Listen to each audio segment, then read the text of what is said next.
As you're probably well aware if you follow my channel at all, MMOs are in an interesting spot, yeah? The genre is trucking along with all of the big games at least. They're getting regular yearly content updates and maintaining strong player bases in the process. Things are, however, rather bleak on the new MMO front. Specifically, there's just very few new MMOs coming out each and every year, and that number was culled even further with the closure of 4 promising in-development projects last year in 2025, which we've covered a couple of times in prior videos. And as it sits today, we're not really left with many new MMOs on the immediate horizon, as in the next 5 or so years. So because of that, whenever there is one that piques my interest, even a little bit, I get pretty excited. As much as I love the existing MMOs, I'm still playing a lot of them to this day, it's always fun to try something new, right? One such game is what we're going to be taking a look at here today. It goes by the name Cinder City, and in a nutshell, this is a sci-fi open-world MMO looter shooter. Previously known as Project LLL, I've covered the game a few times dating back to 2022, and things have progressed a fair bit since then, to the point where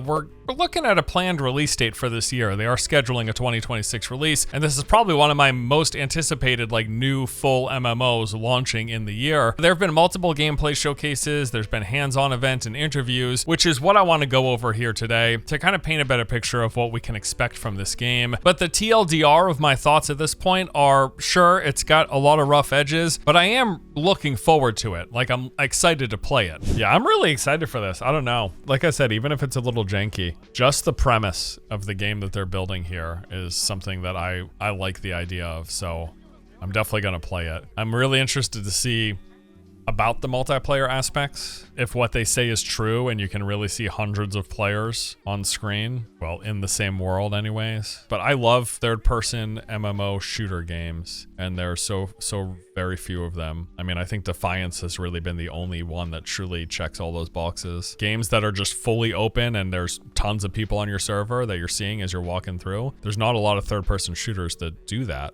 are also, MMOs. There's PvP games like Planet Side, but the PvE focused loot games, there's not a lot of them that really fully check that box. Okay, so once again, Cinder City is an open world MMO looter shooter. It takes place in this futuristic South Korea in a post-apocalyptic world that mixes sci-fi and some cosmic horror elements, and it's looking pretty interesting. Now, we did get to see some gameplay in action. Last fall, they had a preview build available at Gamescom. From that, we got some real hands-on gameplay. So here's some Cinder City gameplay. This is like the intro tutorial to the game. The movement is probably the worst looking thing in this gameplay demo. I think this looks and sounds good though. That sounds like satisfying bolt action shooter. I like that. I would literally play just to shoot the bolt action and clear camps in this game. So, and if they can sell me much more than that, God, the movement looks horrible though, huh? Holy crap. It's just it's stiff as hell. It just looks like he really has to use the restroom. I don't know what else to say. It looks like he really has to use the restroom. It's I'm on my mission though, I can't. Yeah, I mean, I think this gunplay looks good. It really is. I thought so initially when I had seen this some months ago, but I do think that gunplay looks and sounds good. For a third-person shooter, I'm just saying it's got a nice look and it's got a nice sound and appearance of feedback to it for a third-person game. The enemies are not super responsive. That's probably its biggest negative right now. I guess they're doing some flinching and stuff, so that looks decent. They've got abilities and stuff. I don't know if this guy's gonna use it on this run.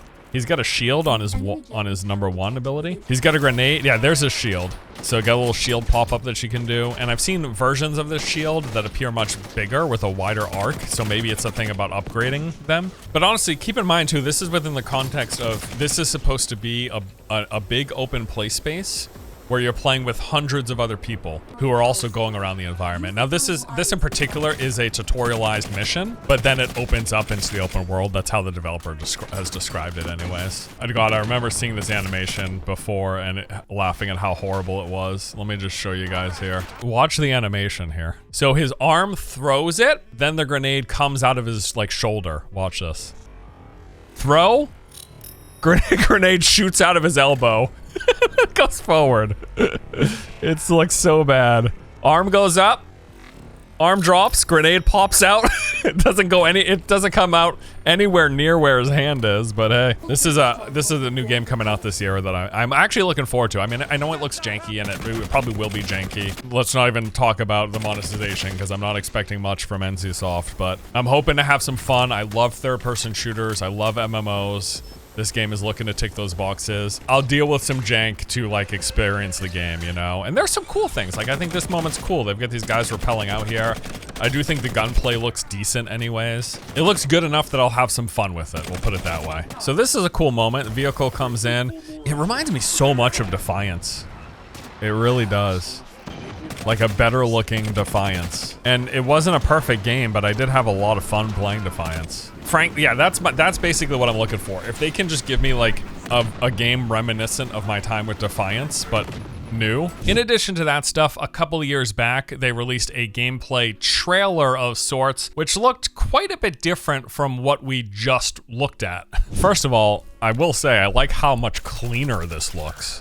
Like the UI is barely existent, but I actually like that. This is from many years ago, and it was clearly a very scripted gameplay showcase. And here are the enemies that kind of look like the Locusts from Gears of War. It seems like they have multiple factions of enemies. There's a humanoid faction, this kind of locusty Gears of War looking enemy faction, and then there are these zombie-like enemy factions. This is the same game. This is the same game. Footage from several years ago when it was called something else. But again, I'm under no impression that this is actual gameplay footage, but rather scripted cinematic showcase. It's crazy how different it looks though, right? It's also the first time the devs saw what their game was supposed to look like that Anthem trailer. That's funny. You know, another fact though about like what happens at times. So they will have these target renders when some games they'll release these gameplay trailers of more or less what they're aiming for, and it's all in-engine stuff. You know, they didn't just like this didn't materialize out of thin air. Like this is all in-engine. It's just not actual gameplay. They say in the corner it says actual gameplay footage from the development build right there. Actual gameplay footage from the development build. Okay, so assuming that's true, then it's just a vertical slice, right? Think about how much better this looks in a lot of ways than the recent gameplay footage we just saw. But also, what you'll see up here is that the frame rate goes to like 10 frames a second. It absolutely tanks once they get into the open world. Look at that. I mean, it looks horrible. A lot of explosive barrels. I'm sure that did a number on the frame rate. Having explosive tanks everywhere. Look, you can kind of tell you've just got enemies literally like plopped in place too. Like little chess pieces. All right, put 7 enemies right here in a row. We'll come up to them on the left side.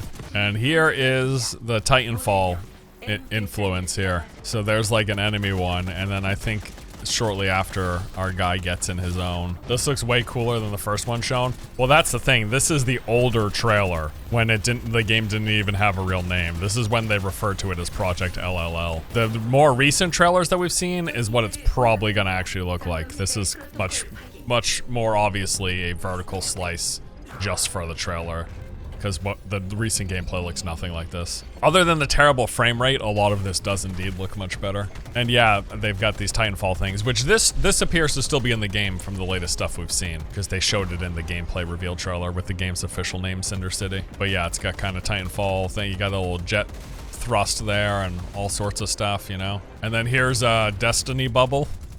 I'm not kidding you. That's what he did. I don't know. Yeah, you can see that guy's Destiny bubble right there. You see it? There, that guy's got one too. Everybody gets a Destiny bubble. And then this stuff is cool. This cosmic horror stuff that they do. Like, this is sick. I hope the game really leans into this stuff. We didn't get any sense of it in the Gamescom demo that we saw, but they've showed it a lot in trailers. Hopefully it actually has a strong presence in the game itself. And then also, we got some gameplay that showcased some of the open world and multiplayer elements. This came from NCSoft's G-Star event a couple years back. So this is from 2023. It does look more like the trailer we just watched, which is the old trailer, compared to the newest gameplay. So I don't know how likely the game that we're getting is gonna look like this. This looks pretty good, doesn't it? But again, the newest gameplay, the fidelity is way lower, but we'll see. So we're gonna see some of the open world stuff here. Damn, dude, it looks fucking good. You're flying helicopters with your mates. You're dropping out of the sky. So this is the part that I was telling you kind of looks like an extraction game. But it's not action extraction game. I guess that's just how they do respawns. You fall in. You know what, the other thing too, it may very well be the case that to get the build running smoothly, they had to tune down the graphics for last year's Gamescom hands-on event that they had. Because this is from 2023, and this is actual gameplay. Like, geez, dude, honestly, dude, this looks, again, it reminds me of playing The Division, but actually multiplayer, instead of just seeing people in the social hubs and seeing nobody in the open world. It looks like an actual multiplayer Division-like game, but it also reminds me a lot of Defiance because of the sci-fi techie aspect of it. The mecha stuff looks pretty good too here, doesn't it? And oh, here's some of the spooky stuff. They're showing some of this. I don't know if this is, so my question is all this cosmic horror, spooky aspects gonna be strictly for the single player instanced missions? Or is it gonna play into the multiplayer at all? They'll probably just have some bosses that are, you know, coming out of other dimensions looking all gross like this. Look at how cool that looks, dude. And this actually looks good. And you know what's funny? It's running pretty well, too. Like, this seems to be running pretty smoothly. Yeah? Yeah, man, I mean, if this runs well and plays even a little good, just the whole idea of an open world looter shooter like this with other players in the environment and, you know, taking on bosses, driving different vehicles, flying helicopters, getting into mechs. It's like a sci-fi Division, but actual MMO, where Division wasn't, right? Because you only see other people in Division if you're in a group or if you're walking in a social hub. When you're out in the open world, I mean, in the dark zone too, you'll see other people, but in a bulk of the game, you don't see other people unless you're grouped up. So, but if this is just straight up MMO and you just saw other people join up with him there, he's got two people with him. So there you go. You can play a healing class. You can drop down that little healing sphere thing. All right, so that's how the game looks in action. And again, there's some rough edges, but overall, I'm looking forward to it. Like, it's the type of game that I don't get a lot of, and this genre mashup that I really enjoy, that I'm at the very least interested in actually giving it a shot and playing it. So besides the gameplay, we have had several interviews where they shared details on various aspects of the game. And here's what we learned from those. For starters, there was an IGN interview where they shared that they took a lot of inspiration from many different games, but they notably called out The Division, and that seems pretty clear from the footage. While I was going through and watching the gameplay, I had a lot of people say this looks like The Division, but with some sci-fi stuff. You know, it's a third-person cover shooter in a kind of like modern day looking play space. So the Division comparison is just obvious, right? It's just right there. They said the play space itself is about 8 square kilometers. This is roughly the size of Fallout 4 for comparison, like a little bit smaller, but about the size of the world in Fallout 4.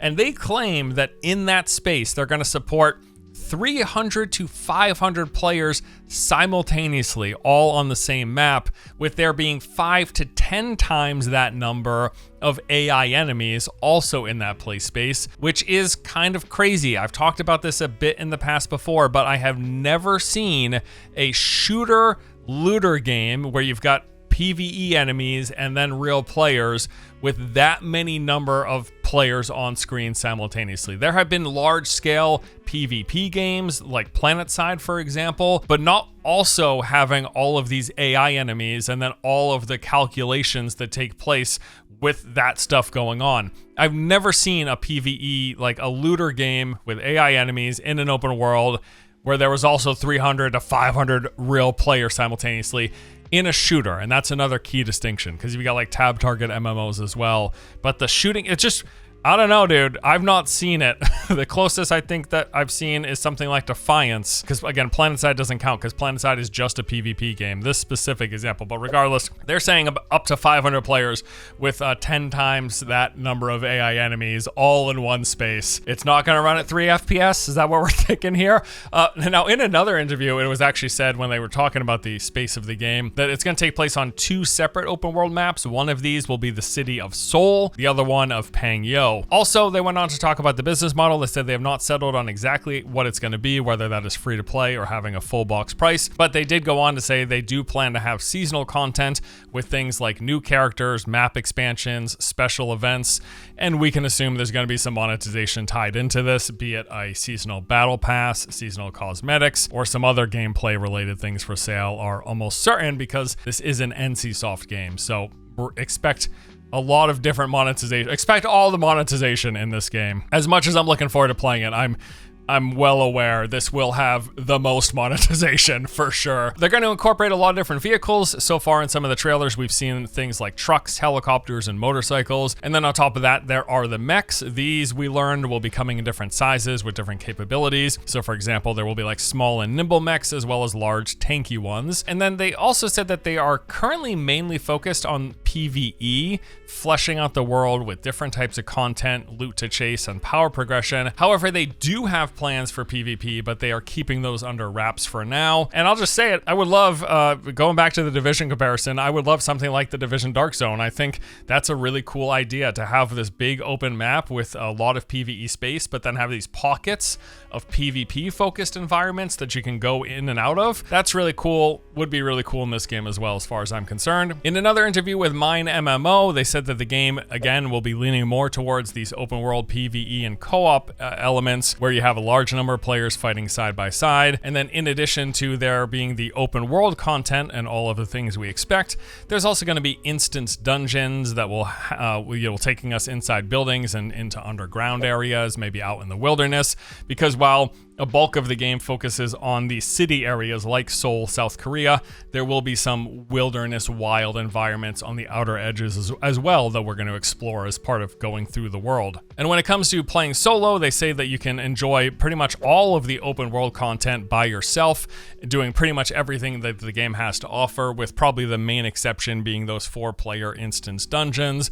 And I'll just say personally, even that content, that's the kind of stuff that I like to try soloing, just kind of testing out your build and stuff, you know what I mean? That can be a lot of fun as well. But anyways, yeah, you can play this, a lot of it solo, but there will be some group focused content in there as well. And they do have the large scale bosses that are out in the open world that they're definitely going to require more than one player to take on. We've seen showcases of that as well. And then finally here for interviews, we got the one from WCCF Tech. Here they talked about a few different things. They said that the end game is going to revolve around the PvE content, such as boss fights in that official trailer. We saw examples of something like 20 or so players taking on this giant mech boss. Felt like very Metal Gear to me, at least that's what it reminded me of, the looks of it. And the dungeons are going to have a matchmaking system where you'll just get queued up and get put in a party and teleported to the area. And they're going to take place in a variety of locations. We talked about this earlier. There'll be like underground locations, in the wilderness, in subway systems, inside of buildings, etc. There isn't going to be a traditional MMO Holy Trinity, but they have said you can build your characters to fulfill specific roles based on the skills that you pick, the weapons you use, and the gear that you have equipped. You can be a more tanky character, damage focused, or support focused. And in fact, in some of that gameplay, we saw some examples of healing fields placed down that will heal players in the vicinity. There is going to be a full-blown skill trees as well. This is tied to what they call the character's tactical gear. Speaking of characters, they said that they are planning to launch with between 7 to 9 characters. And with that in mind, I assume this is going to function kind of like how characters work in Warframe or in the First Descendant, where you've got like special characters with their own unique abilities. In fact, this was pretty much confirmed in a follow-up question where they said one of their characters wields this long blade that they use as their special ultimate skill, and that distinguishes them from other characters. So yeah, looks like these characters, 7 to 9 at launch, are gonna have like unique special abilities, and then you can build your character around them. When is it gonna be playable? Well, they are currently running internal testing for the game, but they do plan to have public beta test prior to release. As of now, the release is scheduled for late 2026, and they said this beta testing might be taking place at some point in the middle of the year. And they're going to have regular content updates planned, assuming the game is popular and successful, in which they'll be adding new characters, locations, and dungeons. Yeah, I mean, I think this game looks interesting. I do. Like, it's definitely rough. It's got a little stiff animations, and I don't have the highest of hopes with how they're going to monetize this thing. Absolutely. But once more, there are so few games in this particular genre mashup. You've got full seamless open world, looter shooter with skills and equipment that you're collecting while you're taking on PvE challenges, doing dungeons, fighting bosses, this MMO space with tons of other players, apparently up to 500. I just can't believe it. 500 players in an open space with all the PvE on top. I don't believe it, but we'll have to see when it eventually comes out. But yeah, games like this, like really, there's only been two that come to mind, and I'm talking about Defiant and Firefall. Those are really the only two games I can think of that actually fulfilled big open spaces with tons of players and then all the PvE stuff layered on top. Even Division isn't really fulfilling that because most of the space in the Division is just single player unless you're in an actual physical group with other people. You're only really coming across other people when you go into the social hubs or when you walk into those pockets of space, the PvP ones in the Dark Zone. Firefall was kind of like that as well, but you know, that game, boy, the Firefall crashed and burned even more than Defiance did, to be honest with you. So yeah, my biggest early concern definitely is the fact that the game is being made by NCSoft. I mean, technically it's being published by NCSoft, but it's being made by like a subsidiary studio. So it's being made by NCSoft, and with that, we're expecting NCSoft levels of monetization, which means all of it. Selling resources, selling grind skips probably. There might be some build timers or something, or some limited resource for crafting. Who knows what they're gonna, what combination of monetization they're gonna come up with this game. But as for the game itself, it looks fun. It's a genre mashup I really enjoy. We get so few of them to drive the point home again. And I don't know, I'm hoping for at least a little bit of fun with this one. So yeah, this is one of my most anticipated new MMOs that's like launching this year. There's a bunch of MMOs that look cool that are in playtesting and stuff, but I like this shooter combo mashup. I like the looter shooter stuff, the open world PvP. I don't know, it could be cool. Gonna be crazily monetized, but still could be some fun. That's all for today. Thanks for joining me as we take a look at Cinder City. Hope you enjoyed the vid, and I will see you in the next one. All right, take it easy.